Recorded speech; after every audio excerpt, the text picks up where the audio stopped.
विधानसभा चुनाव में करारी हार के बाद कांग्रेस के भीतर घमासान मचा हुआ है। मध्य प्रदेश से एक बड़ी जानकारी ये सामने आ रही है कि कमलनाथ से आला कमान ने इस्तीफा मांग लिया है और कहा जा रहा है कि सूत्रों के हवाले से जो जानकारी आ रही है वो ये आ रही है कि कभी भी कमलनाथ रवि इस्तीफा दे सकते हैं। क्या लग रहा है आपको कि ये घमासान सिर्फ मध्य प्रदेश में या इसकी आंच जो है छत्तीसगढ़ राजस्थान तक जाने वाली है? जी, आपने सही कहा सर कि अभी ये घमासान चल रहा है एक तरीके से कि इस्तीफा दे सकते हैं कमलनाथ, लेकिन अभी ये साफ नहीं हुआ है कि इस्तीफा दे दिए हैं। अभी इस पे बातचीत चल रही है, एक मुद्दा बना हुआ है, लेकिन अब देखिए कि क्या होता है। 2-3 जिस तरह से करारी हार हुई है मध्य प्रदेश खास करके क्योंकि कांग्रेस वहां काफी ओवर कॉन्फिडेंस, लोग कह रहे हैं कि ओवर कॉन्फिडेंस का शिकार हो गई। कांग्रेस को पूरी तरह से उम्मीद थी कि हम मध्य प्रदेश में बाजी मारेंगे। कमलनाथ बार बार ये दावे कर रहे थे और कांग्रेस अब मान रही है कि कमलनाथ कहीं ना कहीं कमजोरी रहे हैं और इस कारण से उनका इस्तीफा मांगा जा रहा है। मध्य प्रदेश ही नहीं सर, कांग्रेस थोड़ा एगो में आ गई थी, तीनों राज्य को लेकर के आ गई थी।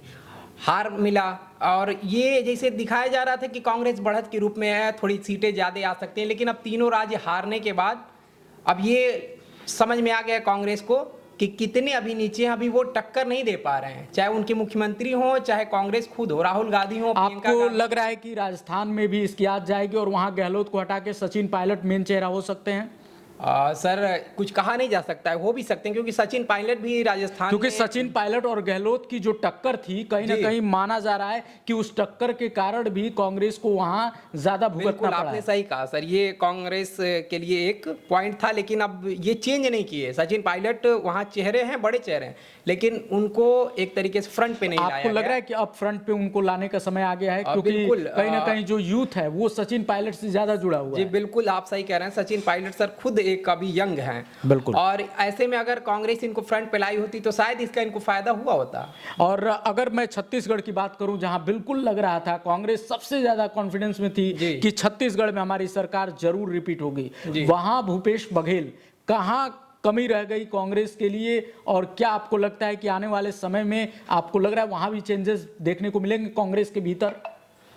कांग्रेस को सर सीधा सीधा ये कहा जाए कि 24 को अगर चुनाव में थोड़ा सा इनको बहुत ज़्यादा मेहनत करने की जरूरत है। अगर ये 3 राज्य, ये कहा जा रहा था कि एक तरीके से 24 का शुरुआत है और कांग्रेस को आप देखिए। लेकिन इस बीच एक और बड़ी जानकारी है रवि की राहुल गांधी विदेश दौरे पे जा रहे हैं और इसको लेकर उनको बहुत ट्रोल किया जा रहा है। कहा जा रहा है कि जैसे ही हारते हैं बिल्कुल आप सही कहे, सत्ता के जितने भी नेता हैं सभी ट्रोल कर रहे हैं कि हारने के बाद भी ये नहीं समझ रहे हैं।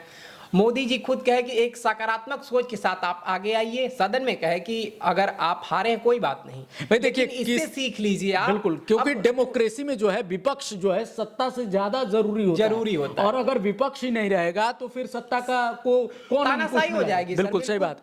तो ऐसे में अगर राहुल गांधी इस समय विदेश दौरे पे क्यों निकल रहे हैं? उनको रुकना चाहिए। आप हार की समीक्षा नहीं कर रहे हैं और हार की समीक्षा नहीं कर रहे हैं, कम से कम एक राज्य जीते भी तो हैं, तेलंगाना जीते हैं, उसी को लेकर के रहे। अब ये 3 राज्य हारे, क्या कारण रहा है इस पे? हार के कारणों की समीक्षा आप कब करेंगे? क्योंकि सामने चुनाव है, 2024 तुरंत आने वाला है। बीजेपी पूरी तरह से अपनी रणनीति में जुट गई है, कांग्रेस अभी बहुत पीछे है। आपको अभी पूरे गठबंधन को लेकर चलना है। गठबंधन आपके साथ खड़ा ही नहीं है। नीतीश कुमार अलग अलाप रहे हैं, अखिलेश अलग चले गए हैं, ममता अलग चली गई हैं, तो आप समेटेंगे कैसे?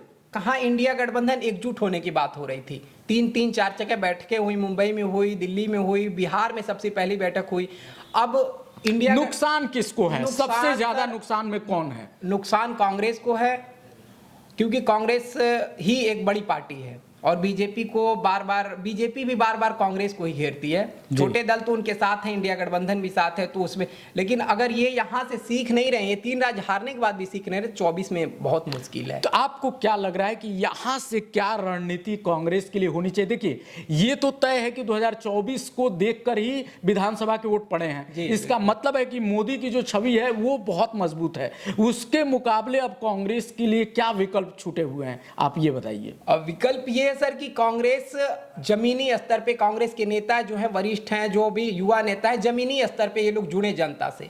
अगर मैं तो ये कहूंगा कि ये सीख लें बीजेपी से, हारने के बाद ये सीख लें कि बीजेपी क्या स्ट्रेटेजी अपनाती है। चाहे वो सोशल मीडिया हो, चाहे वो घर घर कोई कैंपेन हो या कोई योजनाएं हो, देखिए किस तरीके से वो सीख रहे हैं। आपको ऐसा लग रहा है कि कोई ऐसा ये कहा जा रहा था कि राहुल गांधी की भारत जोड़ो यात्रा के बाद एक अच्छी छवि बनी है, ठीक है बनी है, बहुत सही बनी थी, लेकिन अब ये चुनाव में साफ हो गया कि ये भी मतलब वो कोई छवि को अभी लोग उतना एक्सेप्ट नहीं कर पाए हैं। मतलब अभी आपको बहुत काम करना होगा, मेहनत करना होगा। अगर कोई पार्टी, आपको लग रहा है कि राहुल के बजाय अगर प्रियंका को आगे करे तो कुछ फायदा मिलेगा? बहुत सही सर आपने सवाल किया कि प्रियंका गांधी को अगर फ्रंट पे लाया जाए तो कुछ, क्योंकि प्रियंका गांधी एक, क्योंकि देखिए महिला कहीं ना कहीं आपको कुछ न कुछ तो रिस्क लेना जी, पड़ेगा, बिल्कुल। कुछ न कुछ अलग खेलना पड़ेगा, क्योंकि अब ये समय है कि अब यहां से आप ज्यादा दिन तक इंतजार नहीं करा सकते हैं। बिल्कुल। कांग्रेस बहुत ज्यादा इंतजार करा चुकी है, 2014 से अभी तक की लड़ाई चल रही 14 हारे, 19 हारे, अब ये 3-4 हारे तो लगातार। अब आप कब तक हारेंगे भैया, कब तक? जी आप हर राज्यों में सिमटते जा रहे हैं, कम से कम 2 राज्य फिर हार गए जी, भाई। आप राजस्थान में थे, आप छत्तीसगढ़ में थे, वहां हार गए, तो आप हटते जा रहे हैं, सिमटते जा रहे हैं। कब तक मौका आपको भाई, आपको आना है अगर फ्रंट में तो कुछ तो रिस्क लेना पड़ेगा, एक ही है कुछ तो चेहरा कि जमीनी स्तर पे कार्य करना पड़ेगा, लगातार जनता से जुड़ना पड़ेगा। रवि ये कह रहे हैं फिलहाल कांग्रेस के लिए राज्य सर ये भी बता दिए हैं कि महंगाई, बेरोजगारी ये मुद्दा नहीं है, धर्म ही मुद्दा है। रवि कह रहे हैं कि धर्म, रिलीजन और इस तरह के जो लोगों के संवेदनाओं से जुड़े जो मुद्दे हैं, कहीं ना कहीं उन मुद्दों पे ज्यादा वोट पड़ रहा है। इनका ये कहना है कि वोटों का ध्रुवीकरण हो रहा है और कहीं ना कहीं उन मुद्दों पे, और बेरोजगारी और महंगाई और ये सारे मुद्दे नहीं उठ रहे हैं, तो कहीं ना कहीं जो सरकारें हैं जहां की, वो भी खुश होंगी कि इन मुद्दों पे बातचीत ना हो। 24 को लेके तो यही लड़ा जाएगा। कुल मिला के 2024 की जो लड़ाई है कांग्रेस के लिए बेहद मुश्किल है। राहुल गांधी ऐसे समय पे अगर विदेश दौरे पे निकलेंगे तो सवाल उठेगा, और यह भी देखना दिलचस्प होगा कि क्या कांग्रेस इस हार की समीक्षा करके क्या इससे सबक लेकर आगे बढ़ती है, क्या वो अपने गठबंधन में शामिल अन्य पार्टियों के साथ तालमेल बिठाती है या नहीं बिठाती है, और अगर नहीं बिठाती है तो फिर उनका राजनीतिक भविष्य क्या होगा, यह भी देखना दिलचस्प होगा। फिलहाल आप देखते रहिए लाइव यूपी न्यूज़ 24। मिलते हैं अगले वीडियो में। नमस्कार।